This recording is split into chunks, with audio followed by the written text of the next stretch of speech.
measures. Okay, got it. Thank you. Let's just get it here. We really need better measures and more precise measures, because in those diseases where we actually have treatment, we're now measuring less of a spectrum of change, but they're still important. So we still need better measures. This is many of the forms of vasculitis. Most of them are represented here. This is from a nomenclature we put together 10 years ago. And what we're going to talk about today are ANCA-associated vasculitis, 2 of the 3 forms, granulomatosis with polyangiitis and microscopic polyangiitis. EGPA, another form, is really different enough and studied separately that we're not going to discuss that today. And Behçet's disease, also known as Behçet's syndrome, which is also a complex multi-organ system disease. So we're going to start with the response criteria for ANCA-associated vasculitis. And I'll show you the people who are driving this in a second. We're going to go over through the patient journey after a little intro. We're going to talk about our scoping review and our Delphi exercise, take some questions then and do some discussion. Talk about our candidate criteria for the final and how we're going to think about item weighting and cutoffs, which is really what we want to get some feedback on, and then talk about validation, which is complicated as well. Just so, and just to say, we are doing response criteria, which is really, it's not new. It almost goes back to the beginning of OMERACT with ACR, it's 20, et cetera, but it's back in OMERACT again, and there's a workshop on Friday that will go over this. ANCA-associated vasculitis, this slide is just to tell you it's a complicated multi-organ system disease, which means it's complicated to measure.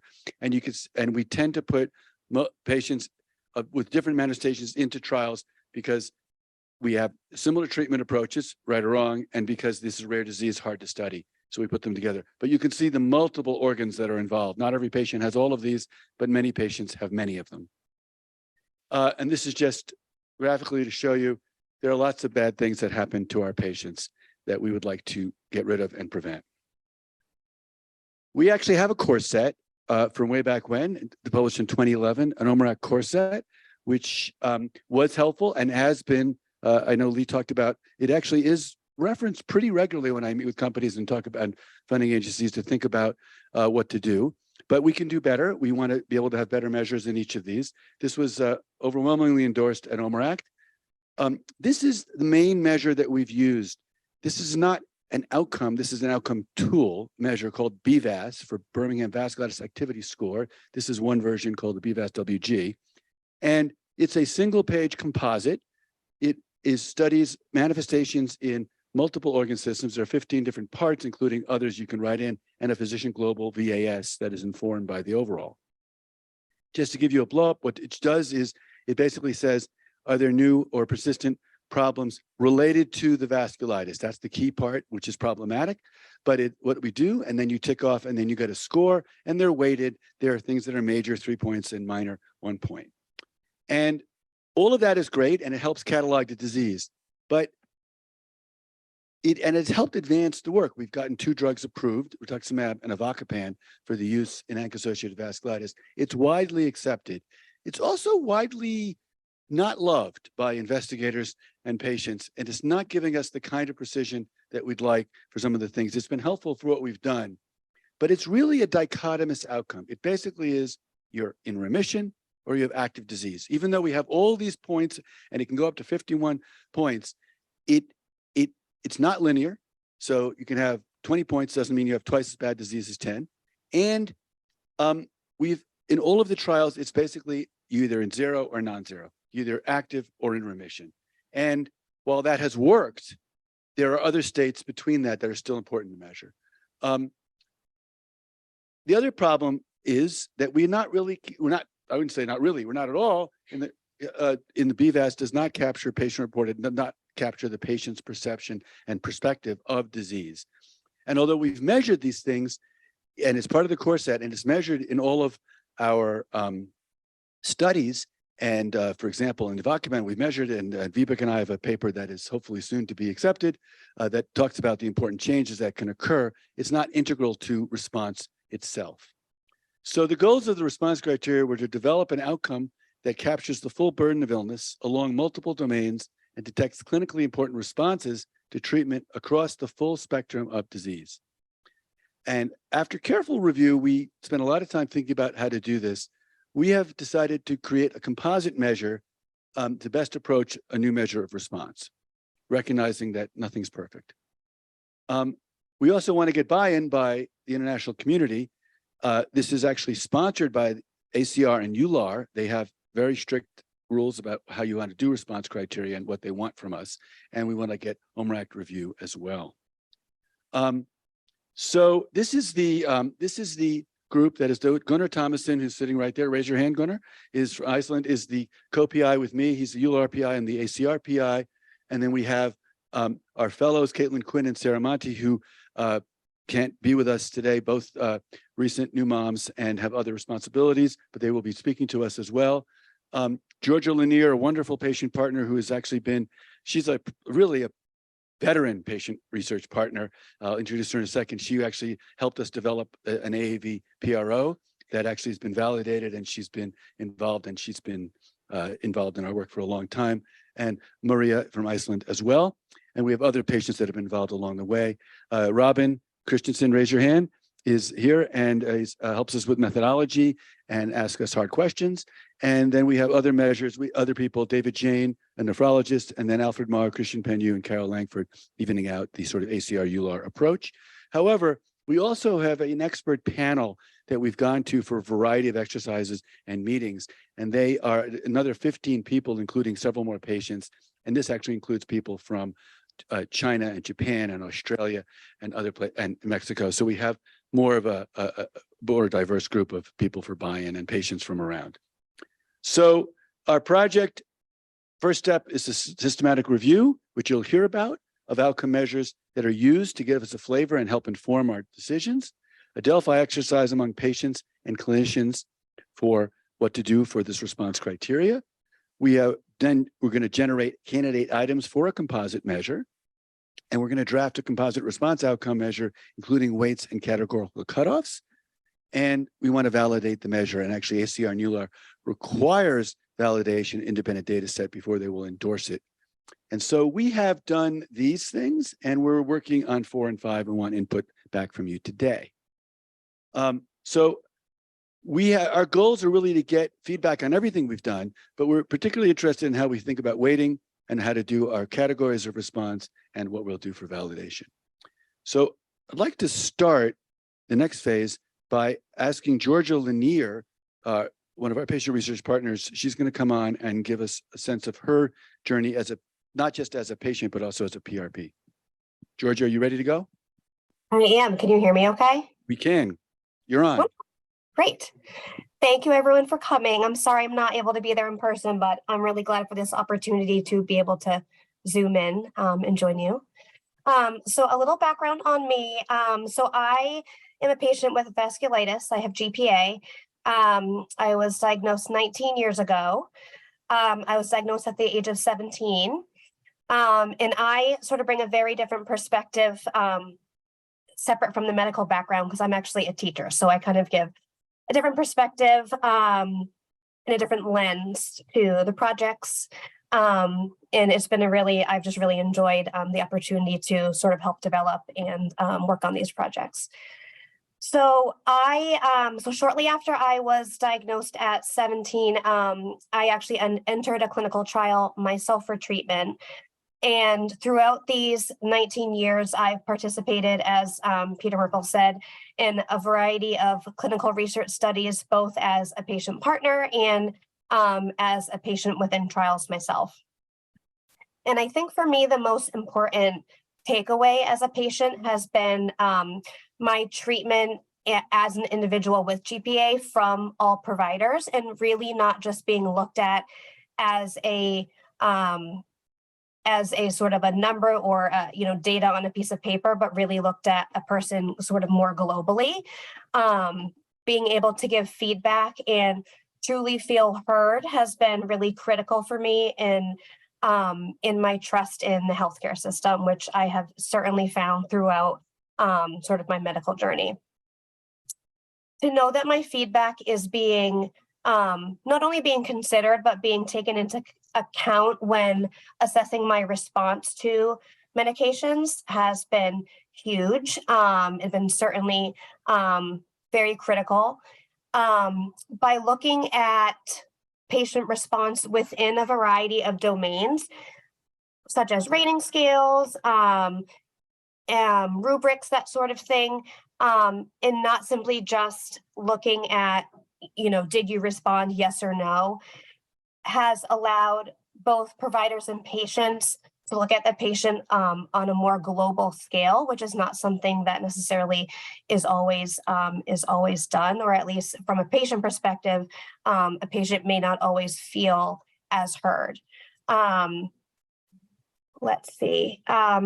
So yeah, being able to look at the patient globally to determine the efficacy of the treatment, the medication, it helps everyone sort of determine the best course of action moving forward, not only for, I think, the providers, but also allows the patient to sort of look at their situation from a different lens as well. My role within the steering committee has allowed the patient voice to be heard throughout each step of the process. And I think it's definitely helped to ensure an accurate representation from our perspective as well. And I think that's pretty much it. I know I'm talking kind of fast, but I want to thank everyone for coming, allowing me to speak today, and being a part of our session. Thank you. George is being humble. She provides great input, and she was involved as we developed this other instrument, and is seeped in methodology. We're going to be moving. We do want to keep moving, although Shauna did say, well, there's nothing afterwards. You can certainly go later. You did say that. So what is the results of the scoping review?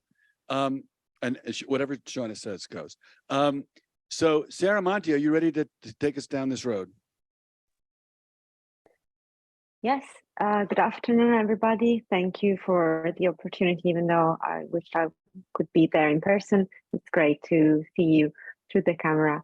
One of the first steps of our project to develop the AAV response criteria was the systematic literature review on the use and reporting of outcome measures in randomized controlled trials.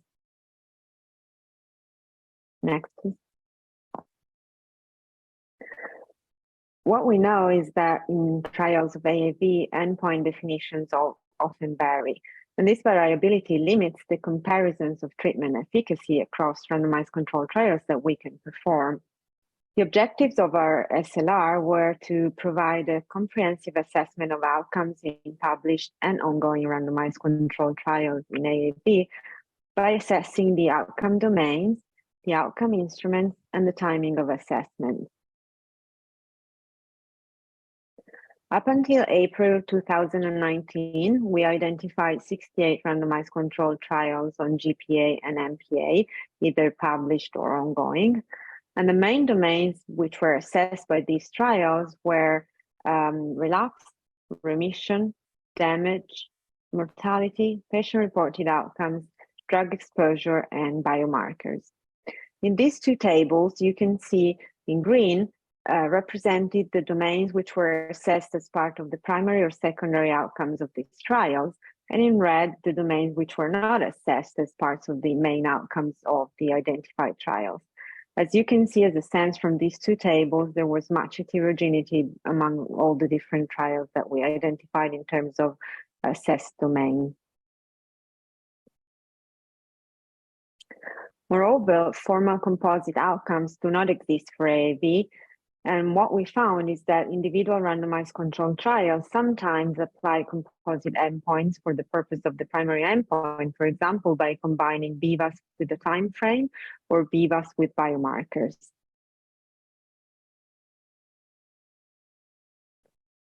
Overall, in summary, the main results of our SLR help us understand that there is much heterogeneity in the definitions for remission and relapse and timing of assessment.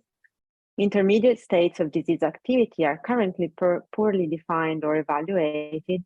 Other important outcomes in AAV, such as patient-reported outcomes, damage measures, global assessments, are often not included as primary or secondary outcomes in randomized controlled trials. and composite outcomes integrating different levels of disease assessment are still not available for AAV.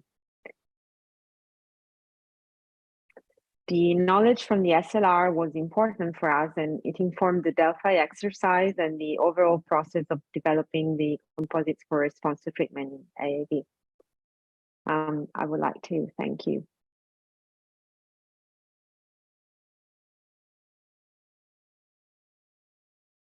Boys, these scoping reviews, actually, it's a huge amount of work.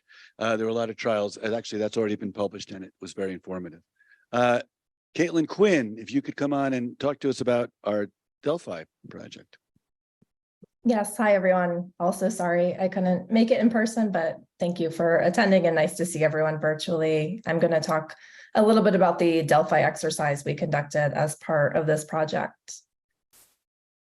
Next slide. And next slide. So our objective with the Delphi was to reach consensus about measures considered by both patients and physicians to be most important when assessing response to treatment in AAV. Next slide. And we followed a predefined Delphi protocol based on guidelines from OMERACT and used Delphi Manager software and asked participants to respond to 3 rounds of questionnaires. Following each round, participants would receive feedback comparing their own scores to the distribution of scores from other participants, and then were given an opportunity to re-rate items with a goal of reaching consensus. Next slide. So our survey participants included physicians who had expertise in AAV and patients with AAV, both patients with GPA or MPA. Next slide.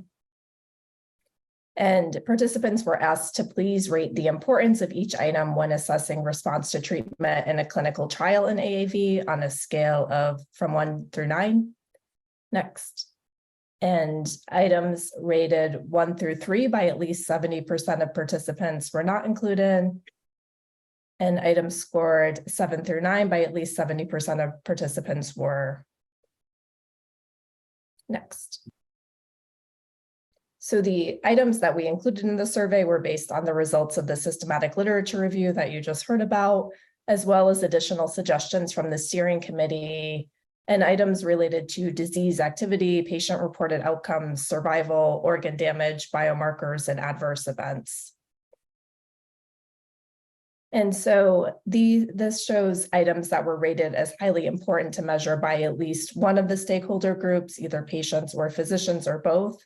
We had a total of 176 physicians and 89 patients complete all 3 rounds of the Delphi.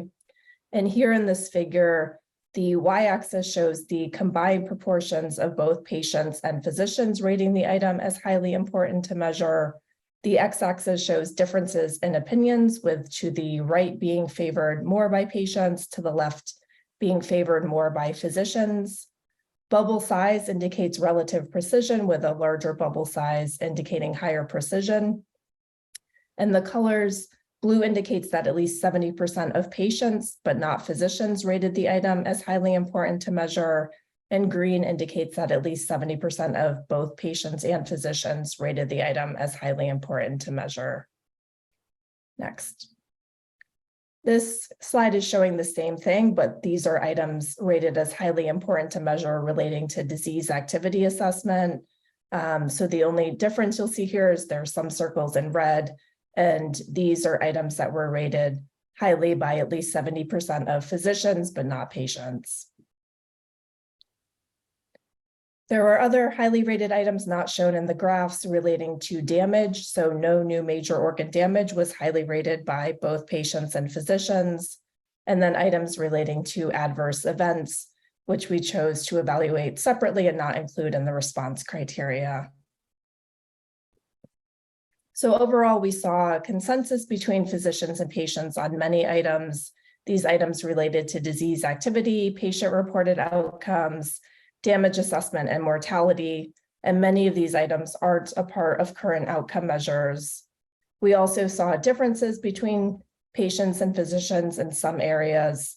And if you want to read further about the Delphi, it was published last year in Seminars in Arthritis and Rheumatism. Thank you.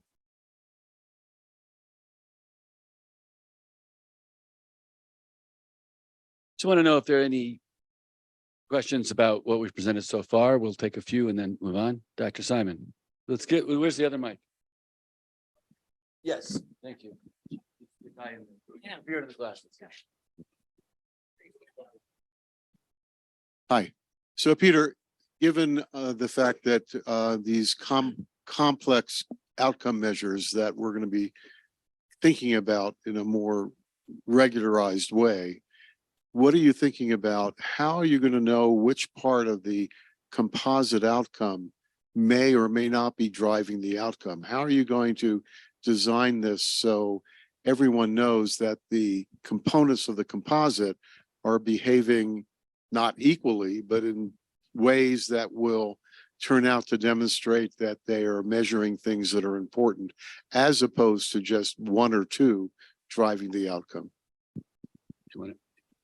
Gunnar's always, anyone can answer. I think once these instruments start being used in this way, we will be able to measure the overall response, but obviously you also have metrics and data on the individual elements.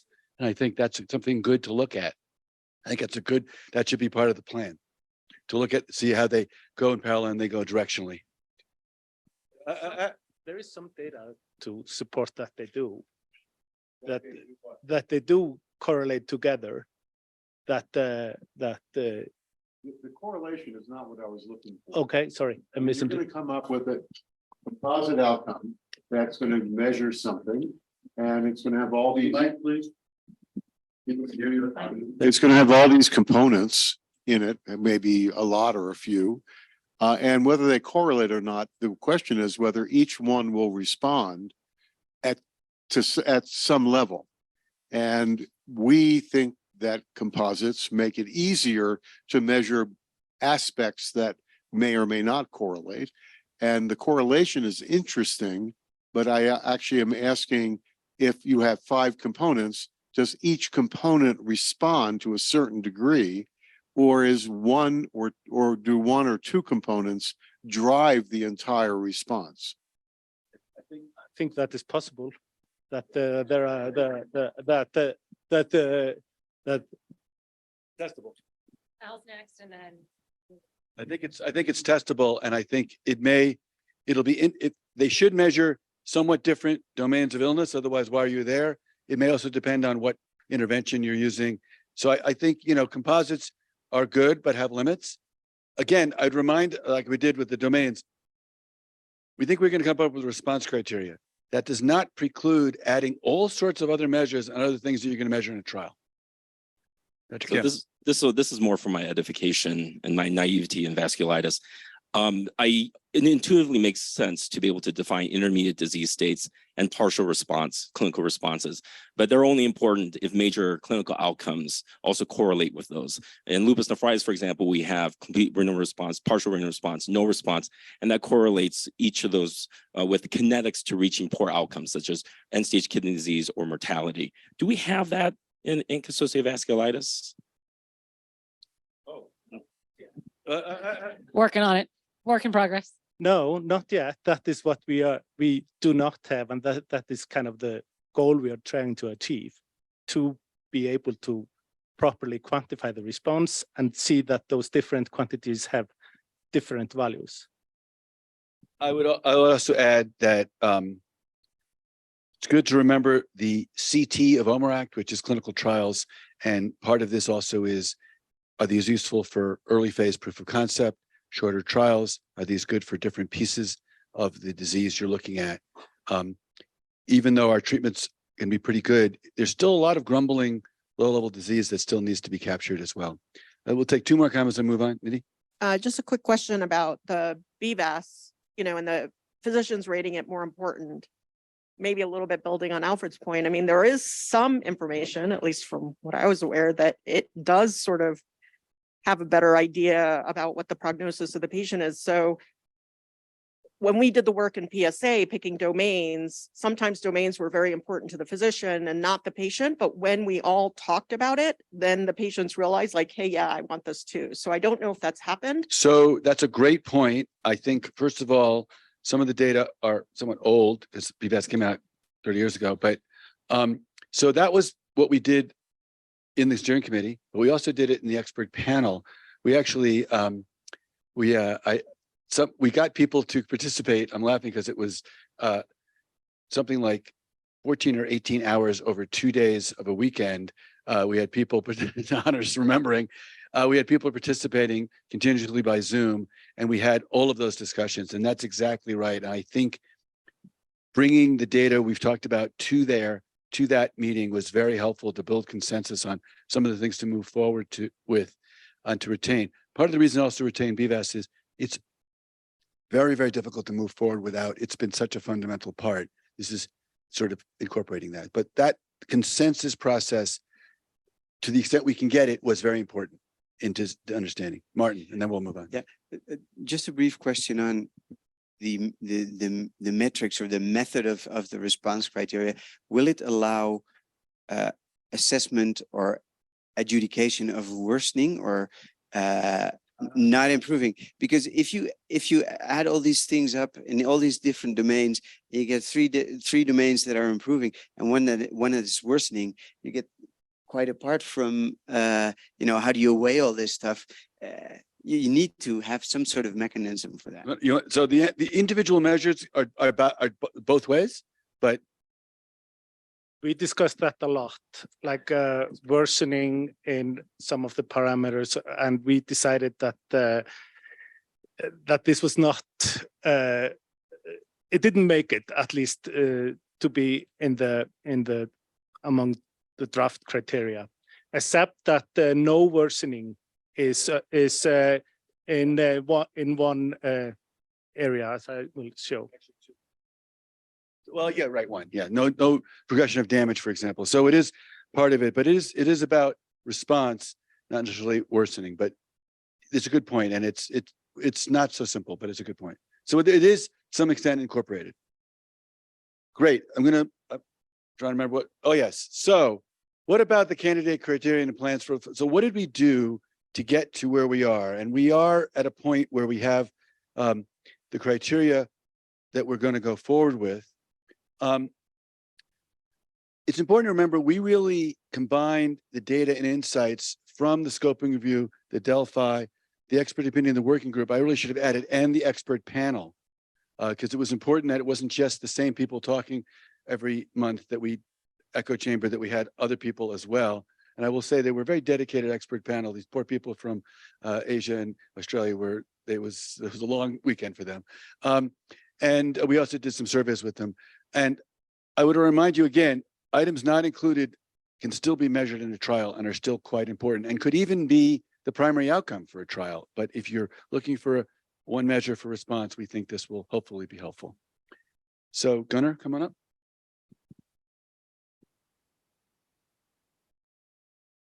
Should I advance? Yeah, thank you all for coming to our SIG. So here we see the steps that we have completed, the literature review and Delphi exercise.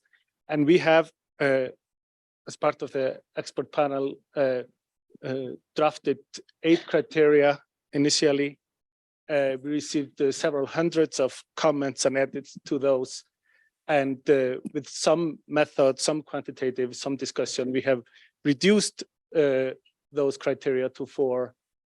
And this is kind of what we have in our, this is a candidate criteria, BVAS, resolution of all major manifestations, patient global, and no progression of disease damage.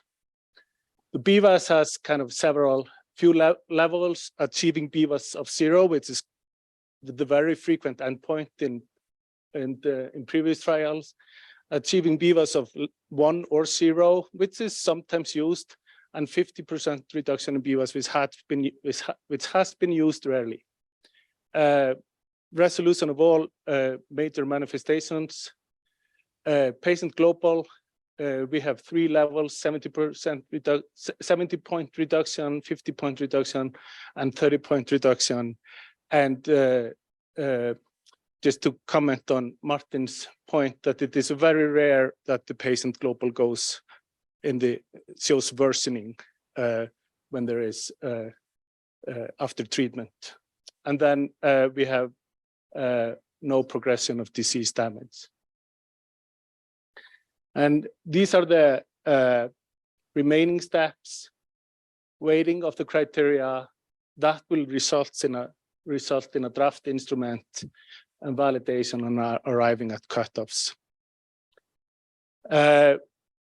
For the weighting, we used the paprika method that stands for potentially all pairwise ranking of all possible alternatives. This has several other names, like multi-criteria decision-making and conjunct analysis, and involves comparing the candidate criteria against each other in a pairwise fashion. And we will use the 1000-man software. And this is a kind of a typical question where BVAS and patient global are being compared, and the participants are asked to choose the scenario that they think presents greater treatment response. And it could be the scenario on the right, BVAS going to 1 or lower, and the reduction by 50 points in the patient global, or the scenario on the right that the BVAS is going to 0 and reduction by 30 points on the patient global. Or you could say it's equal.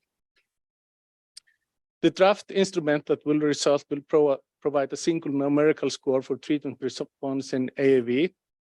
And we are interested in identifying cutoffs of importance if they exist, and provide the relevant categories. Hypothetical example would be a instrument with a maximum score of 9 for treatment response. So these are just numbers I pull out of my head, and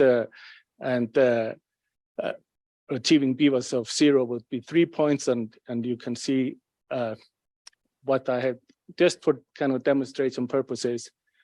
And a trial subject receives 6 out of 9 points would be a possible outcome. I think if I understand Lee Simon's questions correctly, I think that it would be impossible to consider to maximize on the score unless you get all of the components. You get points for all of the components. So to get the maximum or complete response, it could not be driven by just 1 or 2 composites, but 1 or 2 criteria. So our planned approach to cutoffs is to use internal validation, having experts categorize the treatment response on paper cases, and also see if there are some natural cutoffs in the data that is possible to do with a 1000-man software. And this is just a screenshot of one of the studies we have done that the experts rate the response differently.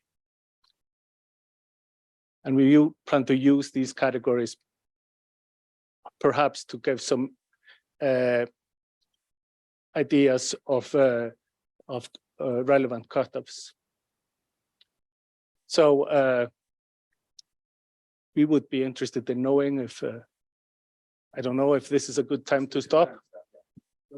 We're interested in your thoughts about this idea of continuous versus cutoff. We can share this.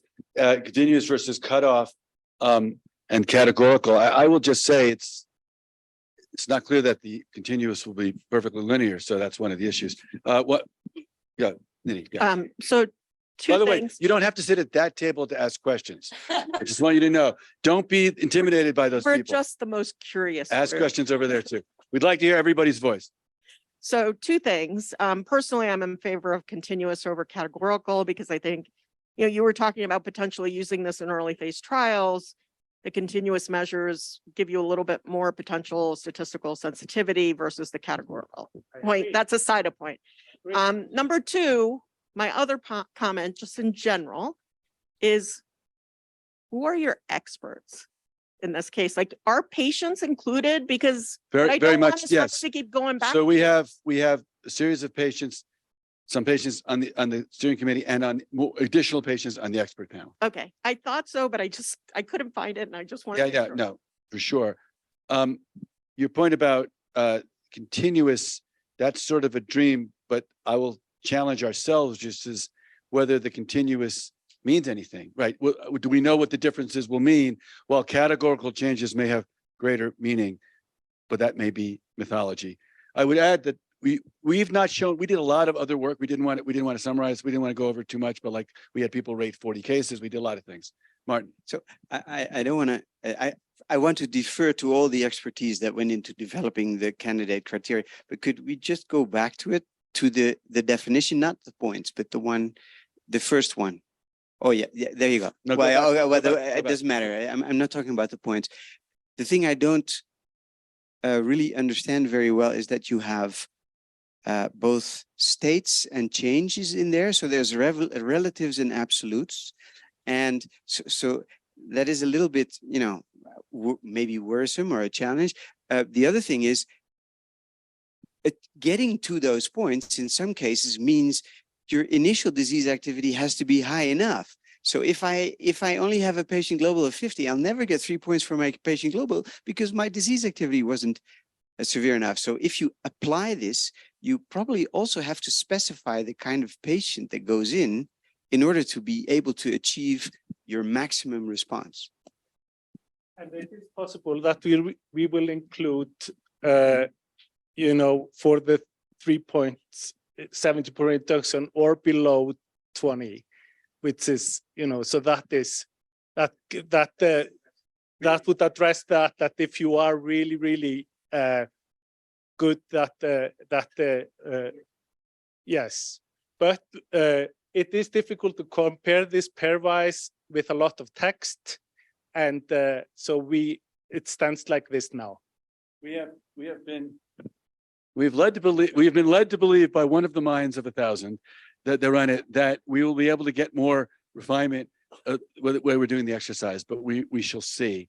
It's an interesting question though. If you start with horrendous disease and go to nearly great state, not quite perfect, as opposed to starting with modest disease and get to the same state, who has the better response? So you'll get a better, you'll get more points here, but it's interesting. I think there was question. Zavi. So my question is regarding the 50%, since it's a continuous score and items are weighted differently. So you can achieve a 50% in the total score, but there is a possibility to have new items occurring and with a weight score, lower weight score that doesn't affect the 50%. So are you penalizing if you have a new symptoms occurring that were not at baseline, as even if the 50% is achieved? That's an interesting question. We're not sure that these will survive. These are just relative points. We'll have better refinement with the 1,000 minds. We may find that some things just don't get much of a weight. But we did a couple of other 1,000 mind exercises to get to this point. We didn't show you all of that work. But I think that's getting new items is not a good thing. So in this disease, that is tells you something. Should you penalize right. the response, even if the PGA is improving? Yeah. If you have new, yeah. you cannot apply the definition. Right. We try very hard not to be compared to lupus. So, wait, how dare you? For so many reasons. I'm leaving. Whoever, no. We're going to go there, Vibeke, and then yeah. Alfred. So just to follow up on your point, continuous, I think, is always better because there's more granularity. The problem is the end user and the stakeholders, how do they interpret continuous?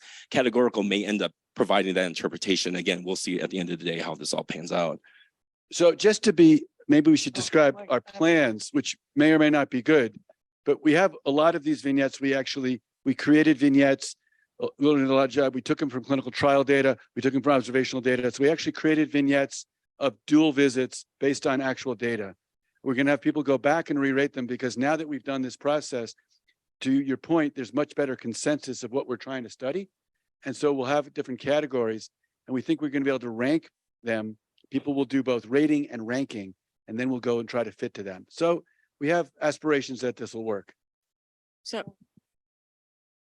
So I'm wondering, patient global, yes, in all the ways your disease affects you, how are you doing today? That is the recommended OMRAC question. But why not another PRO? I mean, the manifestations it's a good of question. AAV, as we know from the paper that we've written, that there are many manifestations and it's a very heterogeneous disease. And it would make a lot of sense to consider HRQOL. And then I have another point, and that is that we look at MCID definitions according to MCID improvements in patient global. And so there also is a way for you to look at cutoffs that you're asking about. So I definitely agree with your weighting of a patient global. I'm not sure about 70, 50, 30 point reduction. That is now, that may change. That's proposed, but It's not even proposed. It will be tested. yeah, I know it's going to be tested. I understand. But it would seem to me that you would want to have at least one more reflection of how patients are doing. So Georgia might want to comment. We actually did this repeatedly. We actually had a variety. We had 2 prior 1,000 minds. We had a lot of input, and there was consensus with the steering committee, including our patients and others, that we would not include those because of the problems with attribution to the disease, and that this would be reflected in the patient global. Again, I would remark that does not and should not stop us from measuring them in a trial. It's right.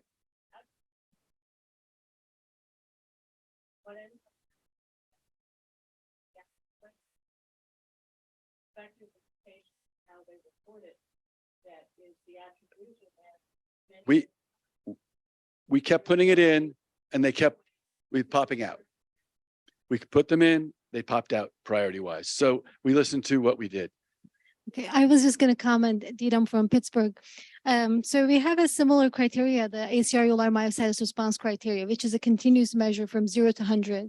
And we have the thresholds of 20, 40, and 60 for minimal, moderate, major improvement and no improvement. Yes, we use the same paprika methodology. And when determining the thresholds, it was again another 1,000, another survey asking the physicians, asking the experts if they consider, based on the, all the data points at baseline and follow-up, if they consider this patients to be, minimally improved, moderately, or major improvement. And then we calculated the performance characteristics like, AUC, sensitivity, specificity, et cetera. So that's the way we came up with those thresholds, similar to how you're planning on doing. But I guess my comment on using it as continuous versus categorical. So far our experience shows us that when you use the categorical measure, you require less number of patients in the clinical trial compared to continuous. So it affects your power calculation. So that's one of the things. Second thing is regulatory. Yeah. That's right. surprising, but go on. Right. And the regulatory agencies also seem to like the categorical categories more than the number itself, because it just, doesn't mean anything. My question to you is whether you're planning on measuring worsening, or is just going to be an improvement, a scale of improvement? Yeah, well, there is we are not measuring worsening, except that the last part, that damage should not progress. I think we need to move on to the second question. I think we need to move on to Behçet. We are. I know, but we're gonna have to cut off the conversation, go to the validation issue. Because I think we want to get the question answered. So go ahead. So, yeah, this would be the validation and using the current cases, only ranking them and categorizing the response, see how that compares to the response scores achieved, and also using external validation, try to get some construct, highly responsible better on later on. That's likely which will be that's using those less damage progression and greater. And we going to apply that which I can strong support for the and also this being divided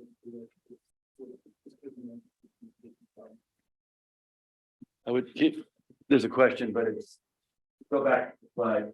So the question we have is, validate, ACRU appropriately wants us to make sure we validate. We want to make sure we validate. There aren't a lot of data sets for us to do that in, right? So we have a clinical trial, the Ritazium trial, which we just published 3 weeks ago, that we have these elements in there. There's an industry sponsored one. I'm hopefully trying to get those data. Otherwise, there would be imputation. There'd be other things that might not be so easy. So how do you validate this with these clinical trial data? We also thought about doing it with paper cases and having people rate and rank the cases and do that as well. And what do people think about these approaches to validation in this imperfect world? You want to answer the first question? No, okay. Then, do you want to go to your first question? Your original comment, we're going back. So, and it's relative to this is two things. If you use if you use 0 to 100 scale, a continuous scale, you can then subsequently categorize them, because if you have a linear scale, it's easy. You have a non-linear effect, then your categoricals may overlap too much in one area versus another. Second part is that you're kind of mixing up a response and a state of being. And I think you actually might improve your methodology by having both. Because as was said, if you have a patient with that modest disease state, their delta, their response, so to speak, may be relatively low, but the state of being is actually very good. So you actually want two measures. One is a response for reduction in disease activity, and the other is the state of being. And both of those are similar, but they're complementary. Now I'll stop. Some see that as a problem, but we decided that to not exclude transitions or not and include measures of states as well. Take 1 or 2 more comments. Yeah, we need to do base Any chats. comments on validation? We're open to it. What? Go for it. Yes. However you figure out the IRB, will you let us know?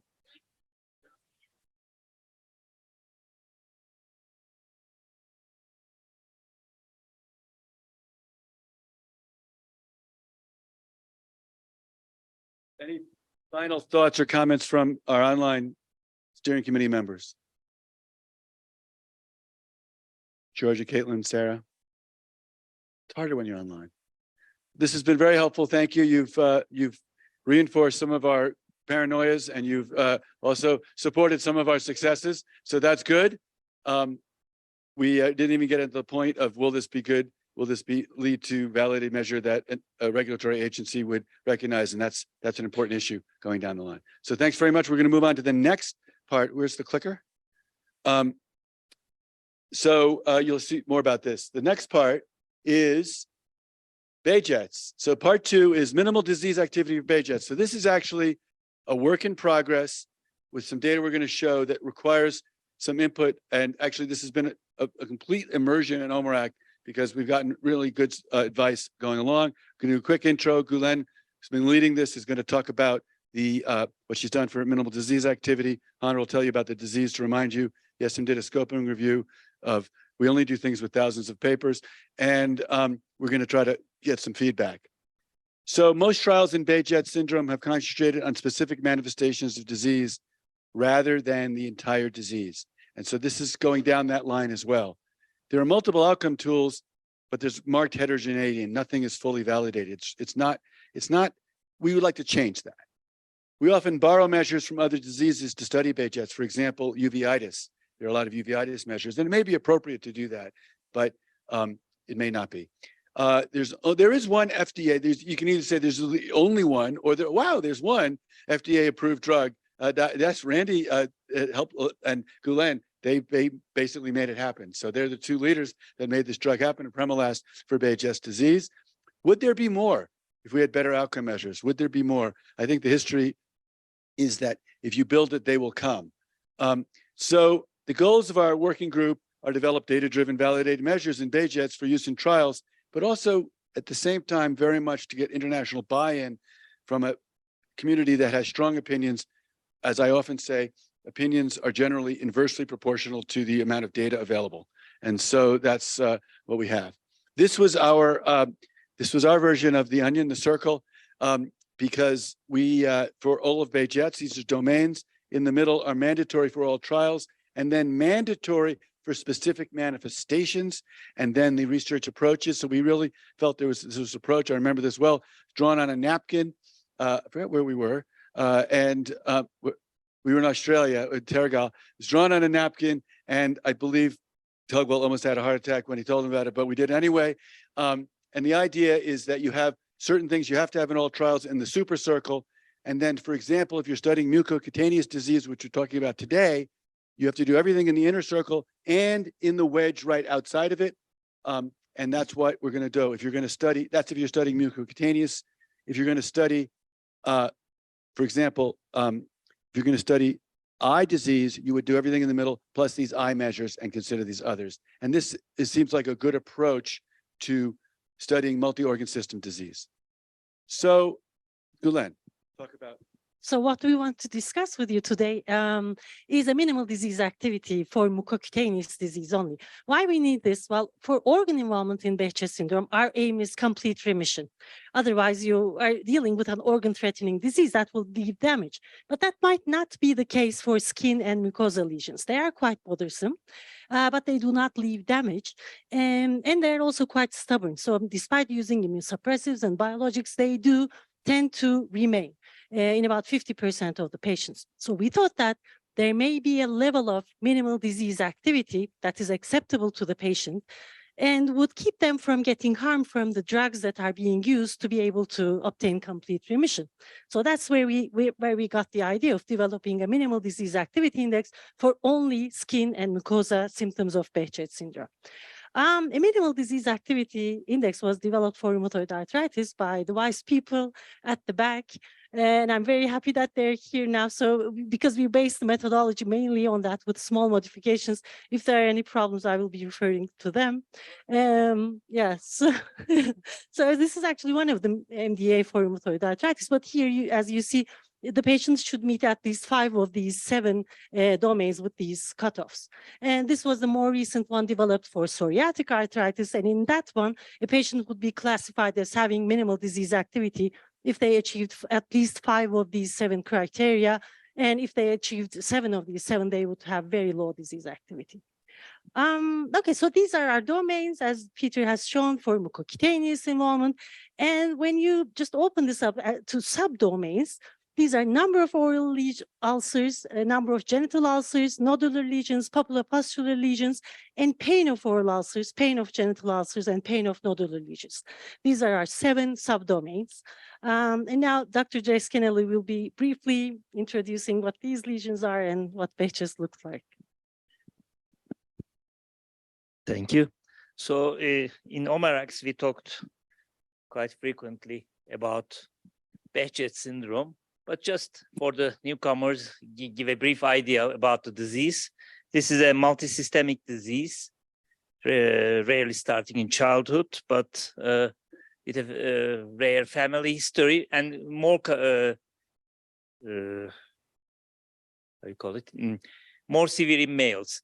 As you see, the disease is more common in the Middle Eastern and East Asian countries, and the incidence is much lower in North America.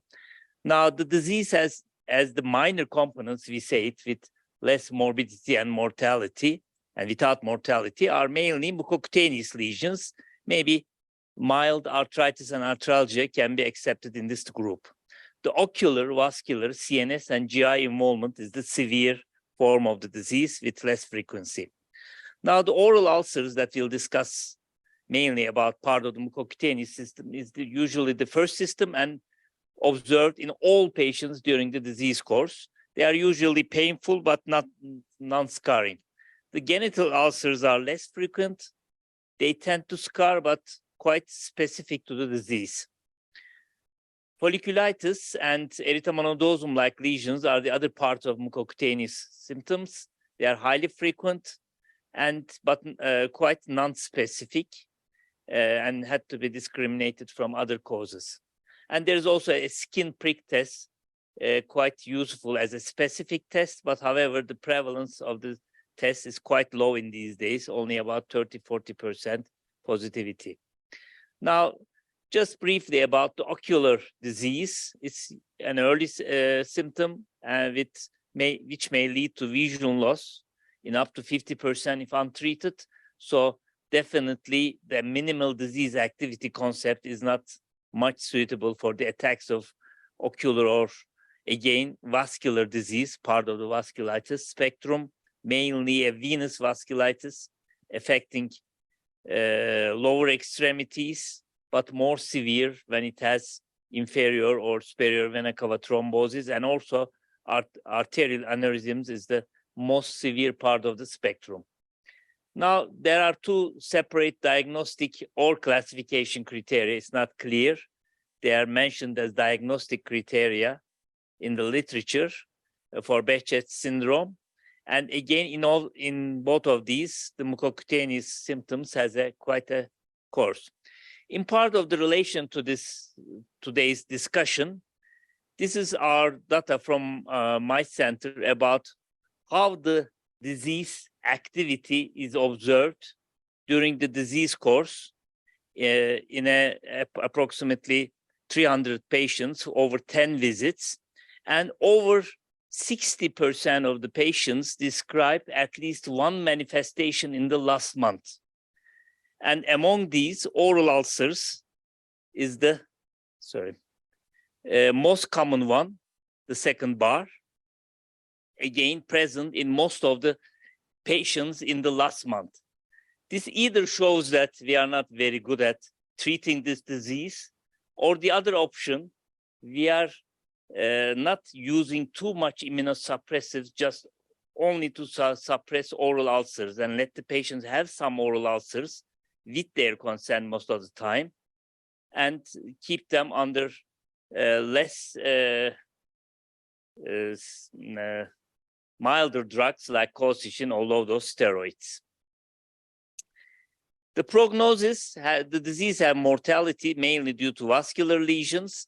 However, in the long term, the disease burnout. This is a series from Cerrahpaşa where you observe that over 30 years, most of the manifestations subside.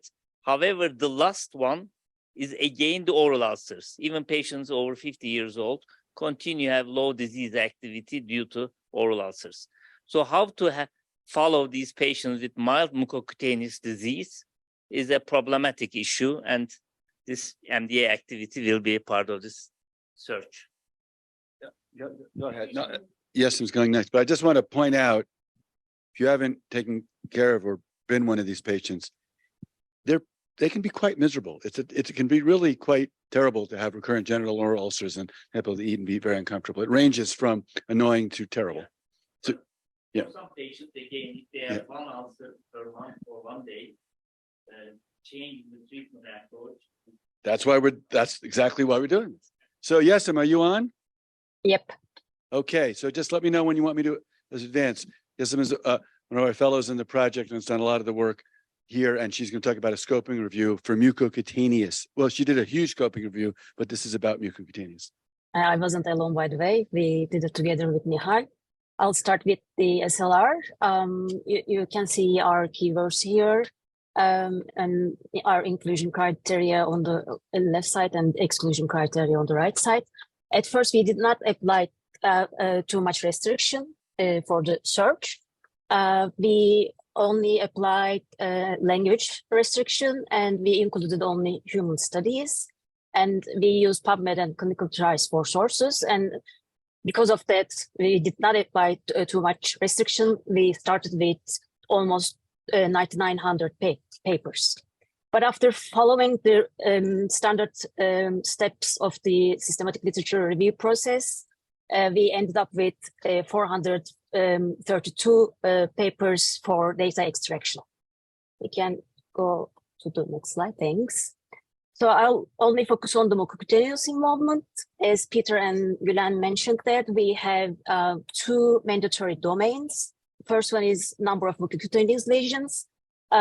53 of those papers reported about the number of the mucocutaneous lesions. We could only find three tools to measure number of mucocutaneous lesions.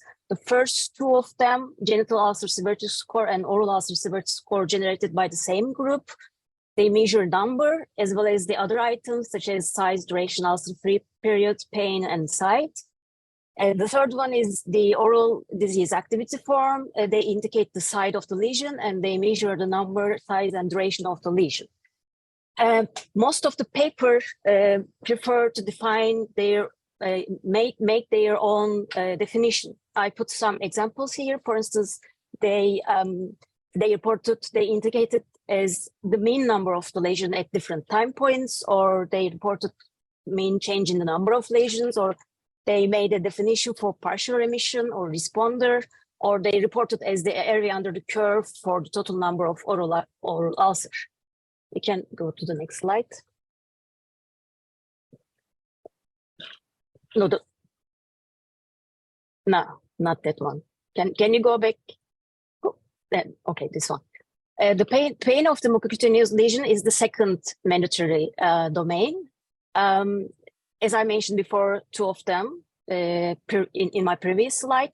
There's another activities. There's another tool there was another tool for measuring pain of the mucocutaneous lesion. It's mucocutaneous activity index. It's a composite index. They measure it with a visual analog scale from 0 to 100. Besides these three tools, most of the papers did not use any tool. They prefer to use VAAs.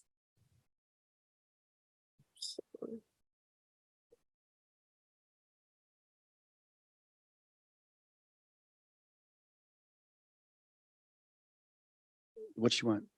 Oh, sorry, I lost the screen. Sorry. Most of them use VAAs from 1 to 10 or 1 to 100. Some of them just scale it, or some of them just graded it. We can go to the next one.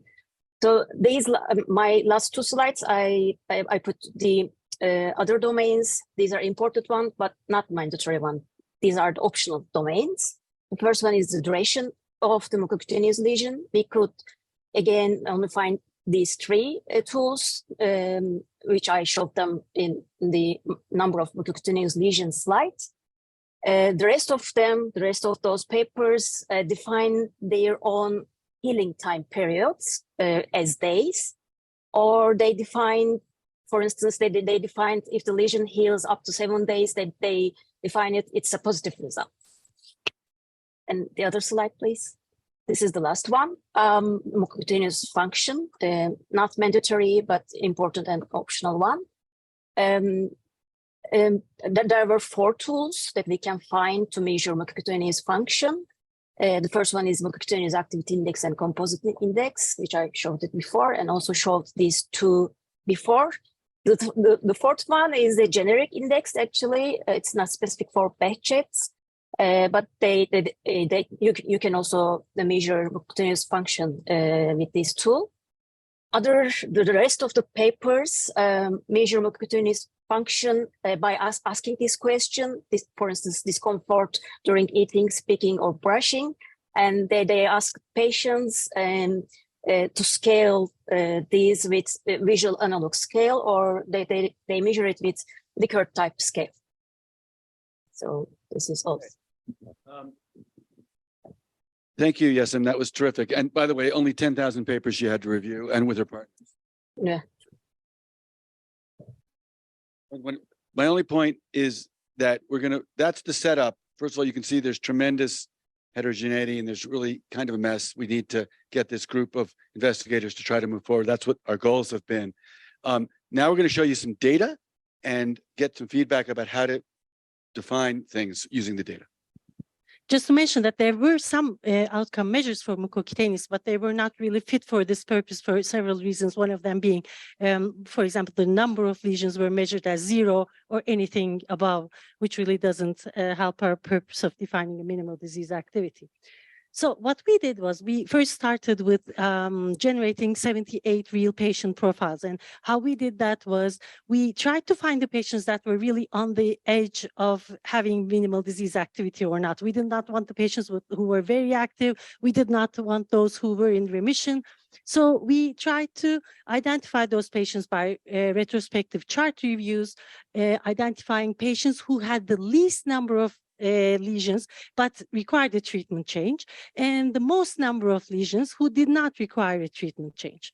And also in face-to-face interviews, we identified patients who said yes to the PASS question, the patient acceptable symptom state question, asking them if you were to, considering your current situation, if you were to stay in this state for 3 more months, would you consider your state satisfactory?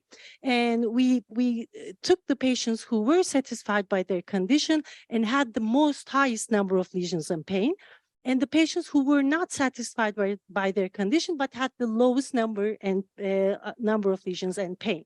So combining them and eliminating some of the patient profiles, we came up with these 78 real patient profiles, and we listed their number of each lesion and pain of their lesions on a scale of 0 to 10. And then we sent them to BHS experts who were physicians or patients and asked them, does this patient have minimal disease activity for mucocutaneous involvement? And this was the form actually we have sent them for the survey. For example, let's look at this patient who has no oral ulcers, so no pain of oral ulcers, 1 genital ulcer. The pain of genital ulcer was 3 on a scale of 10, no nodular lesions and no papulopustular lesions during the last 4 weeks. And the responder said that this patient did have minimal disease activity. So 85 physicians and 74 patients responded from several different countries. And among these 78 profiles, 21 were considered as minimal disease activity by at least 70% of both patients and physicians. And then we use these patients to determine the cutoffs for each domain. Among these 21 patients, we got the mean, the rounded mean, meaning just rounding it mathematically to the nearest whole number, the mean upper 95% confidence, upper level of confidence interval, and rounded upper 95% confidence interval, and the maximum values of each of the 7 domains. And with the 5 possible cutoffs and having to achieve at least 1, 2, 3, 4, 5, 6, or 7 of these domains, this gave us 35 models to work with. And with these 35 models, we calculated the sensitivity and specificities using ROC analyses. And 2 of these definitions of these models worked better than the others, performed better than the others. I will show them in a more readable way, but as you see here, one of them was meeting at least 6 of the rounded mean cutoffs, and the other one was meeting 7 of the 7 rounded mean upper limit of 95% confidence interval cutoffs. And as you see here, the sensitivity was 90.5, the specificity was 86 for the rounded mean one, and sensitivity was 76, and specificity was 96.5 for the rounded mean upper limit one. So what are these candidate definitions? One of them is having at least 6 of the 7 criteria, at most one or less ulcers, oral ulcers, 1 or less pain of oral ulcers over a scale of 10, no genital ulcers and no pain of genital ulcers, at most 1 nodular lesion, pain of nodular lesion should be at most 1, and the number of papulopustular lesions had to be 5 or less. And this is the sensitivity, 9.5, and specificity was 86. For the other candidate definition, the patient had to achieve all 7 of these criteria, and these were having 1 or less number of lesions, 2 or less pain of oral ulcers, one or less genital ulcers, one or less pain of genital ulcers, one or less nodular lesions, 2 or less pain of nodular lesions, and 5 or less papulopustular lesions.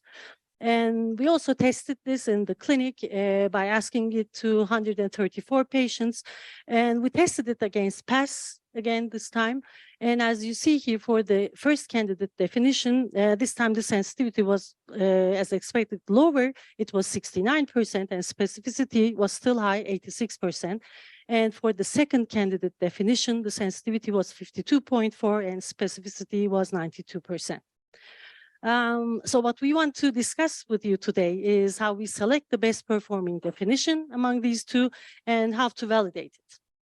So this is our first question. What would you prefer in a minimal disease activity index? Would you prefer sensitivity or specificity? Higher specificity may be preferred because it would avoid undertreatment due to misclassifying a patient with considerable disease activity as minimal disease activity. But on the other hand, this may also cause overtreatment of patients who are actually happy with their state. What do you think? Let's just see the definitions also.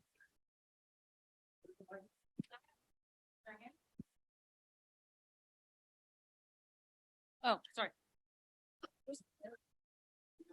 We briefly discussed even before you put it up. So the correct answer is A. No, the correct answer is we're not talking about treatment decisions in the clinic here. We're talking about an instrument for trials. Yeah. So risk under treatment, of course not. We're talking about something that to give us a better feel of what's happening in trials. And then I would always go for sensitivity above specificity for a trial. When you were to use this instrument in the clinic, which I would not recommend because you're talking to the patient, is this acceptable for you? Or do we need to change the treatment? And that's, individual patient preference and what's the alternative, blah, blah, blah. Sure. But for a trial, you need a cutoff. And I would go for the sensitivity. Because it's great to have positive results. In the trade-off, you see that the more sensitive candidate definition has great specificity, and the other one has much lower sensitivity and slightly better specificity. So even if you like specificity better, the trade-off to go to the other definition, you gain much more than you lose. So I would choose one. Do you think 69% is kind of low for sensitivity? So does that pass for pass?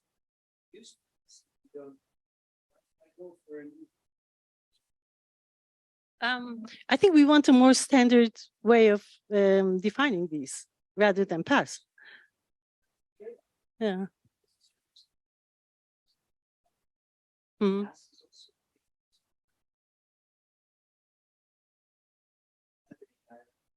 So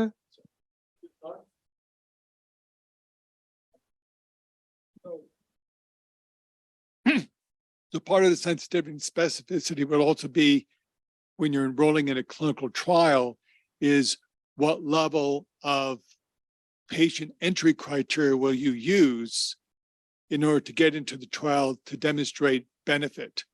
So one of the things you can look at from these two candidates is there a cutoff or a certain level of disease state where the sensitivity and specificity increase? And that's probably would be part of the entry criteria for a clinical trial. So this is a group of patients who may or may not be most appropriate for the clinical trial. So what I'd say is go back in the data sets and see if there's a certain cutoff in your scores where the sensitivity and specificity are gaining, and therefore that would be the entry criteria for a clinical trial. But you may very well remember from the apremilast trial that these patients are really heterogeneous. Our entry criteria was having at least 2 oral ulcers, and many patients did not have any of the other manifestations. But during the 12 weeks of the trial, they did develop the others because this is a relapsing and remitting disease. So I think this is useful to measure the minimal disease activity at each assessment point.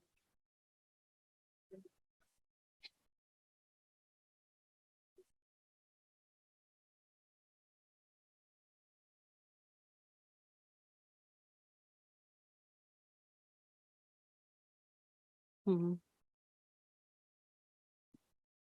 Mhm.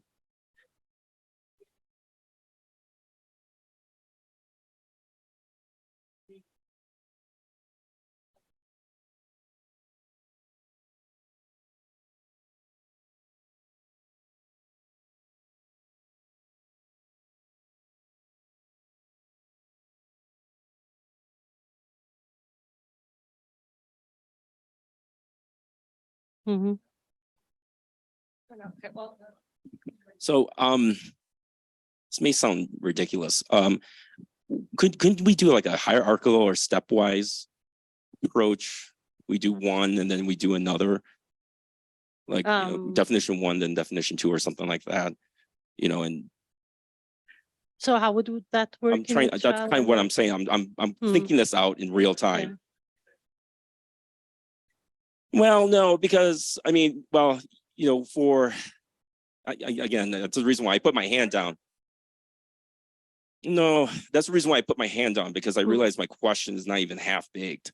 Actually, the psoriatic arthritis people made this by defining minimal disease activity and very low disease activity. Yeah. The patient met 7 of 7. I'll get back to you tomorrow. From a BHS point of view, I can say that having genital ulcers would bother me a lot. I mean, even if it's only one during a month, calling that patient having minimal disease activity is difficult for me. And among the 78 profiles, there were 23 with genital ulcers, and only one of those was scored by the patients as having minimal disease activity, and that patient had nothing else. but we want drugs to get approved, and we are imperfect beings with imperfect drugs. And so even though it's not perfect yet, doesn't mean we won't get there. And I think it's actually I think I mentioned I saw a patient last week for whom her one periodic genital ulcer was acceptable to her because it's just so much better than she had been. And so she said, I don't need more treatment. I don't, I'm good where I am. I get occasional this and that. I think what's particularly interesting is some of the other lesions, they matter, but they just don't matter much. But people will put up, the patients put up with, they really put up with other things that are annoying because it's acceptable. Not sure that's great. So just to reiterate, these are criteria for trials that are meant to capture the majority of people that are in the condition you want to describe. So whatever you do, you're not going to be perfect with whatever criteria set you have.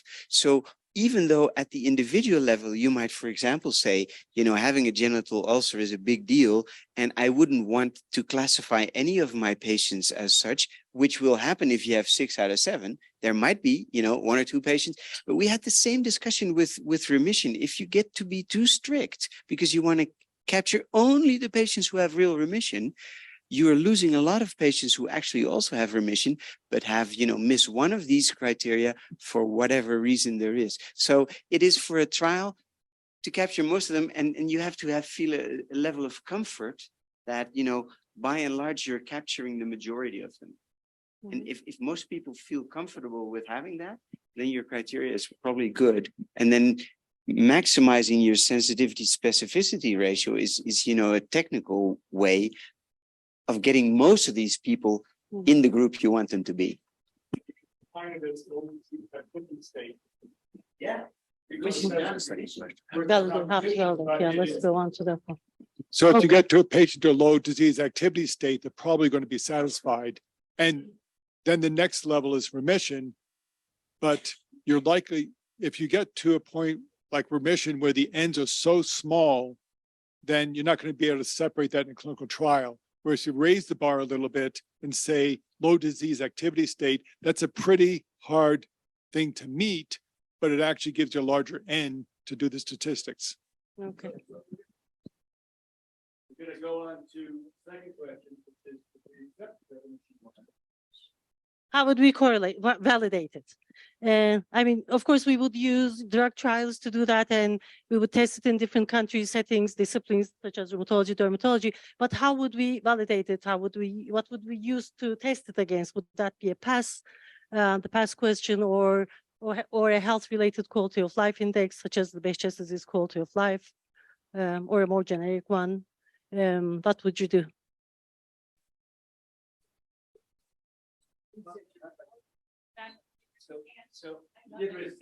I did. So preset your criteria. Anything goes, but if you have preset criteria that are acceptable to the community, so, you know, correlate with pass, which means we won't accept more than 20% people who say they're not in pass to meet these criteria. Anything goes. If your community says, okay, 20% is okay, then you can do the study and see whether you meet that or not. If you sort of just correlate, then you get these iffy results and you say, well, you know, we think it's actually validated because it's correlated very well. And then some other people will say, no, because, you know, so, well, whatever you do in correlation with other measures, set your success criteria for saying, we will accept it as being validated if the correlation with pass is above X, or if the misclassification is no higher than Y.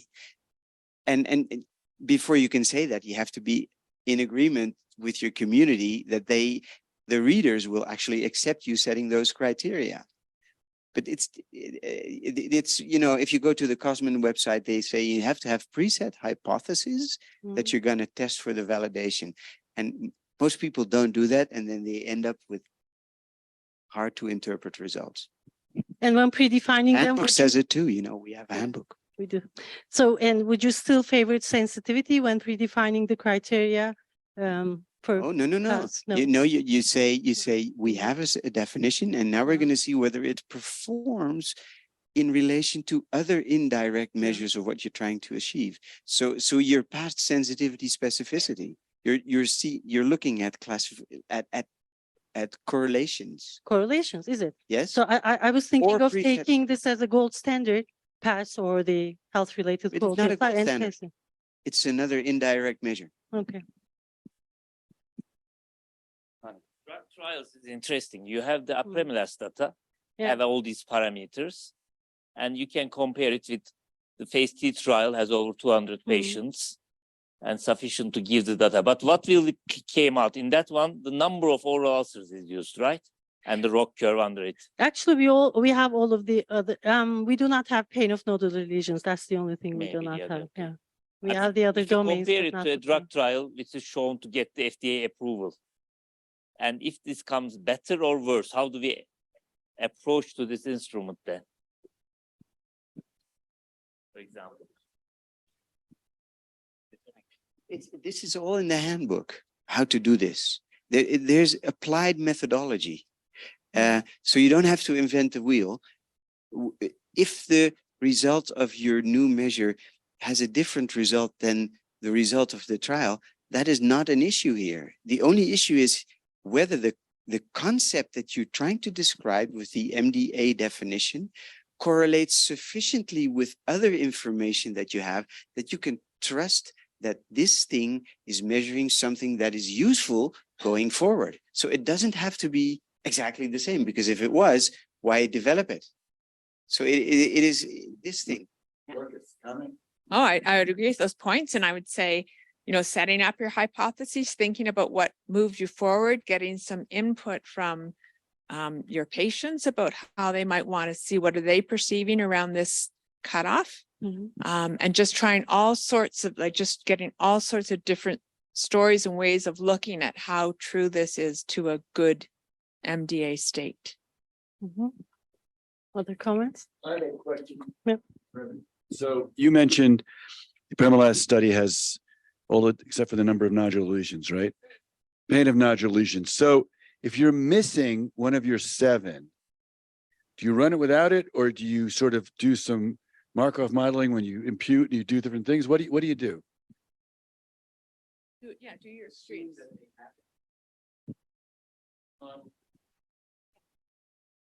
Yeah, George is, I don't know if you, Maria, you're doing a sideways nod. No, you're like this.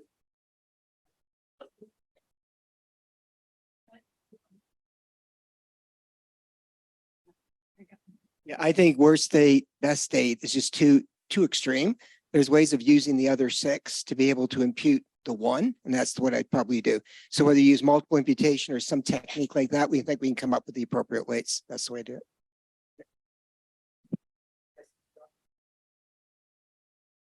May I ask, does it bother you to have domains that are related to each other? So, for example, if the patient doesn't have any ulcers, the number of ulcers is 0, the pain is automatically 0. Do you think that really messes the index?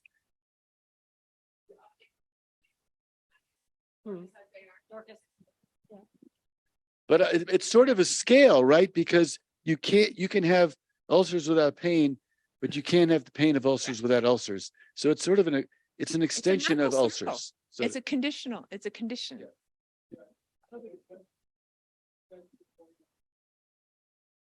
Mhm. No, you're fine. That's the whole point of entry criteria in a trial. If you say you have to have 2 of everything, so they have pain, you have ulcers, etc., then you can have a change, right? But if you allow anyone coming in, then some of the patients may actually meet criteria the next week or having a low disease activity state. So that's why I'm saying part of the design of a clinical trial is who gets into the trial based on how your instrument works. I mean, I think that's a bit of another discussion, but that what you say is very difficult for Behçet syndrome because this is a recurring disease. So when the patient enters, they may not have nodular or papulopustular, but 2 weeks later they may have both, and 2 more weeks later they will not. So in that case, the placebo in group. a flare, And it doesn't happen all right. the time, Yeah. together, all together. So what I would say is then what you need to do is you need to have a month of data for your baseline because of the variance. could have a run-in period. You have a run-in period where you get the average number of ulcers, et cetera.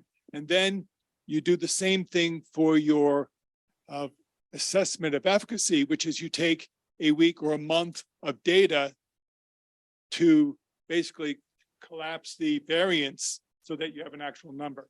Okay. So that's the way you can manage that. First of all, I think this was terrific. We got great feedback, and I think it's useful. This is a disease that needs help, and I think the concept of it doesn't have to be perfect to help us with drugs is great. Glenn's done a great job leading all these data. Lots of patient data. That's great. I want to thank all of you for staying and for both of the sessions within this SIG, and all of our participants online as well. And I think we got great feedback, and we start on time, end on time, and precision medicine. And thank you all.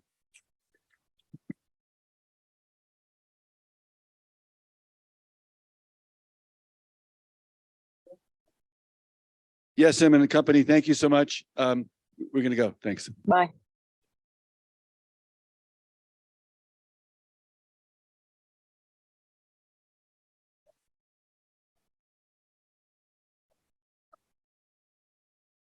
We haven't seen each other in years. I know. Yes, exactly.